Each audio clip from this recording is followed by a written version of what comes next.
السلام علیکم۔ اگر آپ سمجھتے ہیں کہ زندگی کا تسلسل بغیر کسی جفا کشی کے برقرار رہے گا اور آپ جو چاہیں گے اور زندگی میں جیسا چاہیں گے وہ آپ کو بالکل ویسے ہی ہو کے آپ کی دسترس میں آپ کو پلیٹ میں سجا سجایا ملے گا، تو یہ ممکن نہیں ہے۔ بعض اوقات ایسا بھی ہوتا ہے کہ ہم ایسی زندگی جینے پہ مجبور ہوتے ہیں جو ہم جینا نہیں چاہتے، اور نہ صرف ہم وہ زندگی جی رہے ہوتے ہیں بلکہ ہم اس کی ایک بھاری قیمت بھی چکا رہے ہوتے ہیں۔ اکثر ایسا ہوتا ہے کہ آپ کی ایک غلطی اتنی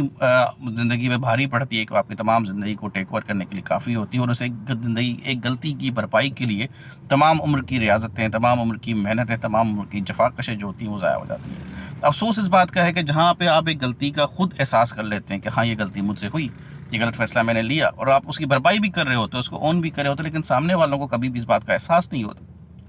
کہ سامنے والا ہو سکتا ہے کہ وہ ایک انوانٹیڈ زندگی جی رہا ہو، انچاہی زندگی جی رہا ہو، اور انچاہی زندگی کی وہ ایک قیمت بھی ادا کر رہا ہو۔ لوگوں میں جو بحث ہے نا، اس کا معیار بہت بلند ہے۔ انسانیت یہاں پہ